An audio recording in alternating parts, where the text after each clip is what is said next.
그러면 또 자신들도 분양을 해야 되는데 그 분양이 안 되고, 결국은 또 이것이 어떻게 보면 비아파트 공급에도 영향을 미칠 수 있다, 이렇게 생각을 한 것 같습니다. 그래서 지금 서울시가 양보를 한 거죠. 안녕하세요, 부자손선생입니다. 오늘은 서울시가 권리산정 기준일 있잖아요. 신통기획에 있어서 권리산정 기준일 이슈가 많았었거든요. 그거를 결국은 서울시가 어떻게 보면 조금 포기하고 자기들이 양보를 하고 가는 방향으로 바뀌었습니다.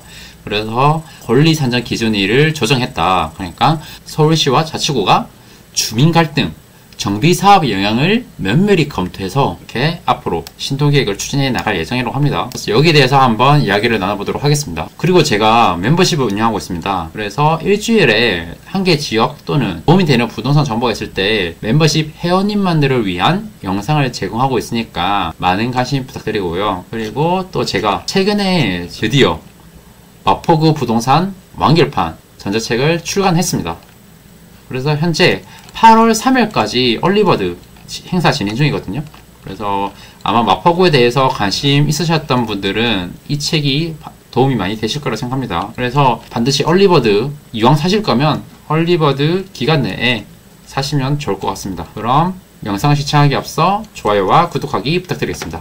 최근에 그래서 매일경제 여기서 보도자료가 나왔습니다. 신통기획, 서울시가 신통기획 재개발을 추진하고 있는 구역 내에서 지금까지는 권리산정 기준일이 있잖아요. 1차 공모라든지 2차 공모, 그리고 23년도 수시공모에 있어서 권리산정 기준일을 획일화시켰습니다. 특정 날짜로 획일화시켰는데 거기에 대해서 사실은 이게 비정상적이었거든요. 그거를 어떻게 보면 정상화시켰다, 이렇게 보시면 되겠고, 아니면 어떻게 보면 이 권리산정 기준일이 서울시가 자신들이 정해놓은 권리산정일 기준일을 어떻게 보면 번복했다. 그러니까 서울시가 이 양보할 수밖에 없었다, 이렇게 이해를 해주시면 될 것 같습니다. 저는 사실은 이 이유가 대표적으로 지금 서울시가 주택 공급이 필요하거든요. 그런데 이 신통기획, 솔직히 생각해보세요. 만약에 신통기획 구역 내에서 나는 뭣도 모르고 신축 빌라를 매수했는데 그게 갑자기 이제 만약에 재개발을 진행한다 하더라도 분양권을 못 받고 현금 청산된다고 해보세요.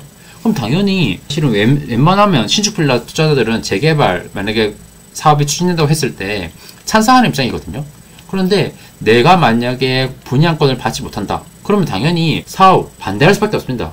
그러니까 서울시는 지금 여기다가 어떤 특정 구역에 신통기획이라는 오세훈 서울시장의 브랜드를 통해 가지고 빠르게 주택 공급이 활성화되고 있다, 잘 되고 있다, 우리는 몇만호 잘 진행되고 있다, 이걸 보여줘야 되는데 계속 너무 투기 세력을 억제하겠다, 이런 취지에서 권리산정 기준일을 좀 강하게 지정을 해놨거든요. 그렇다 보니까 신통기획 대상지로 지정은 해놓았지만 빠르게 사업이 진행되고 있지 못한다, 그렇게 판단을 한 것 같습니다. 사실은 이거는 이 신통기획 권리산정 기준일이 나왔을 때 많은 부동산 전문가들이 이게 말이 안 된다, 이렇게 이해를 했었어요. 근데 사실 이거는 상식적으로 생각해봐도 말이 안 됩니다. 이걸 제가 21년 9월 달에 나왔던 서울시 보도자료를 가지고 설명을 해드릴게요. 여기 보시면 21년 12월 28일 날 이때 민간재개발 후보지 21곳을 선정했거든요. 여기서도 계속해서 나와있습니다. 여기 투기 수요 유입이 우려된다. 그러니까 이거는 뭐 서울시 입장에서 행정하는 사람의 입장에서 이건 이해가 되거든요. 그런데 전 이게 이해가 안 가는 거죠. 근본 미선정된 구역과 그리고 향후, 이게 중요합니다. 향후 추진될 공공재개발, 민간재개발 공모에서는 공모 시기와 관계없이 일괄적으로 22년 1월 28일을 권리산정 기준일로 지정할 방침이다. 그래서 21년 12월 28일 날 선정된 구역들은 21년 9월 23일로 권리산정 기준일이 획일화되어 있습니다. 그리고 이번에 미선정된 구역이나 아니면 이후에 공모가 되는 그 대상지에 대해서는 역시나 마찬가지로 일괄적으로 22년 1월 28일로 지정되어 있었습니다. 이게 권리산정 기준이라는 것이 앞으로 지금 이 대상지가 내가 만약에 비아파트 공급업자로 쳐요. 그럼 저는 당연히 이 신통기획, 이곳이 신통기획이 될지는 몰라요. 근데 본인이 이제 매수를 했거든요. 이제 단독을 사서 이제 신축 빌라를 지으려고 하는데 갑자기 신통기획 대상지로 선정이 된 거예요.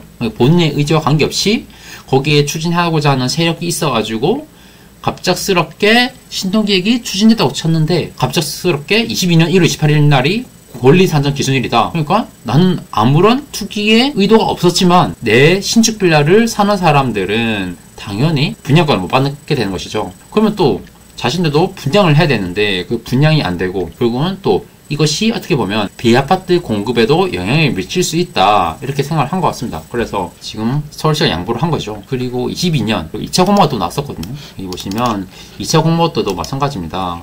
2차 공모 때도 보시면 22년 12월 30일 이때도 이제 나왔었는데 여기서 마찬가지로 재개발 투기 방지, 계속 투기라는 말을 쓰죠. 투기 방지를 위해서 뭐 권리 산정 기준이라든지 토지 거래 허가 구역 지정, 건축 허가 제한 이 세 가지 대책을 마련을 했다.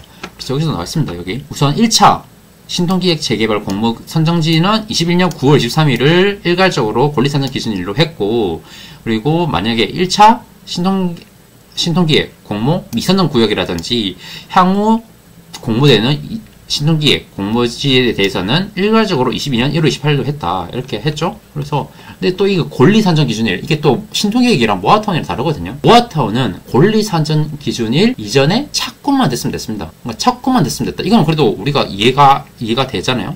착공 기준일은 이해가 됩니다. 하지만 이 신통기획이라는 것은 착공이 아니라 권리산정 기준일 다음날까지 등기가 나와야 됩니다. 이전에 우리가 신통기획, 이건 우리가 상관없다. 우리는 신통기획을 노리고 투자한 것이 아닌데 그렇게 이제 땅을 사서 건축 허가를 받고 사업 이제 비아파트 빌라를 짓고 있었어요. 그런데 갑작스럽게 신통기획지로 지정이 된 거죠. 그럼 권리산정 기준일이 22년 1월 28일로 지정됐고 그러면 이 22년 1월 29일까지 소유권이 나와야 됩니다. 근데 이게 불가능했다는 것이죠. 그러니까 솔직히 이 공급업자 측면에서는 너무나 억울한 상황일 수밖에 없어요. 그거를 지금 정상화하고자 한다. 그렇게 이해를 해주시면 될 것 같습니다. 그래서 이 해명자료, 서울시 해명자료를 보면 그래서 우리는 이 조정 방안을 마련해서 지금 뭐 조치를 취하고자 하는 것 같아요. 그래서 22년 1월 28일로 일괄 지정함에 따라서 나와있죠. 권리산정 기준일 이전부터 토지 매입이라든지 건축 허가, 착공, 투기 의도와 관계없이 건축을 진행한 선량한 선의 피해자들을 구제하고자 한다. 사실은 이런 것들은 결국은 자신들이 꾸미기 나름이죠. 만약에 지금 비아파트 공급, 그러니까 오피스텔이라든지 빌라, 이게 공급이 잘 됐다 쳐요. 솔직히 이거 안 나왔을 거란 말이에요. 근데 만약에 지금 이 비아파트 공급도 안 되고 있는 상황에서 또 재개발, 신통기획, 모아타운 이런 것들 서울시는 특히나 급한데 지금 현금 청산자들은 당연히 반대할 수밖에 없기 때문에 이렇게 사업의 추진에 있어서 속도 측면에서 저해하는 요소로 받아들이고 있는 것 같아요. 그래서 사업 지원 요인을 최소화하기 위해서 이러한 판단을 내렸다 이렇게 말하고 지금 21년 1, 2차 공모 그리고 23년 수시 공모 때 그러니까 일괄적인 권리산정 기준일이 지정된 곳들은 아까 말씀드렸다시피 권리산정 기준일 다음날까지 등기가 났어야 됐는데 이것을 권리산정 기준일 이전에 착공 신고만 완료를 했다면 우리는 분양권을 주겠다. 이렇게 서울시가 조금 양보를 했다. 이렇게 이해를 해주시면 될 것 같아요. 그리고 여기 권리산정 기준일 이게 사실은 이건 뭐 궁금하신 분이 있을 것 같아서 잠깐 설명해 드릴게요. 이 권리산정 기준이라는 것이 사실은 이 도정법에 있거든요. 권리산정 기준이라는 것이 도정법 있잖아요. 도정법에 2009년 2월 6일 날에 공식적으로 이제 법에 나온 용어이고요. 그 이후로 이제 서울시 조례도 다 반영이 된 거죠. 그래서 여기 나와 있죠. 권리산정 기준이라 함은 이 도정법이 분양받을 권리를 산정하기 위한 기준으로서 그래서 사실은 고시가 있는 날 그러니까 이게 법이 이제 정비계획의 결정이나 정비구역 지정 고시가 있는 날 또는 서울시장 그러니까 시장이 투기를 억제하기 위해서 기본계획 수립 후 정비구역 지정 고시 전에 따로 정하는 날을 말한다. 여기에 따라서 지금 신통기획은 이제 권리산정 기준일 다음 날에 등기가 나야 된다. 이렇게 기준을 정한 것이고 모아타운은 권리산정 기준일 전에 착공만 하면 된다. 이렇게 서울시장이 따로 정하는 날을 권리산정 기준일을 따로 정한 것이죠. 근데 이거를 계속 어떻게 보면 아파트 계속해서 말씀하시지만 결국 의도는 비아파트 공급 활성화 일환입니다. 그래서 신통기획에서 지금 양보를 했다. 사실 이런 것들은 제가 지금 최근에 서울시 보도자료를 보면 서울시가 비아파트 공급 활성화 위해서 많이 양보를 하고 있다는 것이 느껴집니다.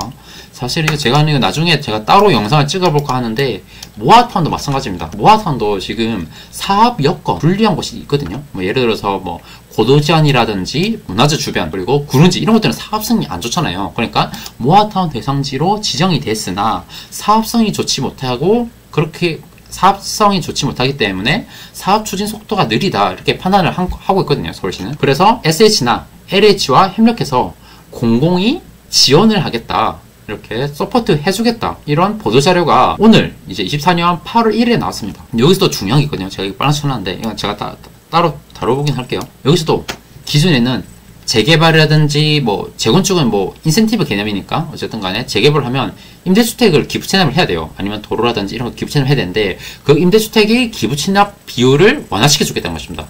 그러니까 이것도 결국은 서울시가 자신이 가져가야 할 임대주택이 100이라 쳤을 때 이거를 우리가 양보해서 조금만 가져가겠다, 너희들 사업성을 키워서 더 빨리 사업을 진행해라, 주택 공급을 활성화해라, 이렇게 취지로 이해를 해주시면 될 것 같습니다. 그러니까 결국 의도는 단 한 가지다. 그리고 어떻게 보면 이 권리산정 기준일에 대한 서울시의 기준이 바뀔 수 있다는 것을 보여준 사례가 또 아닌가 싶습니다.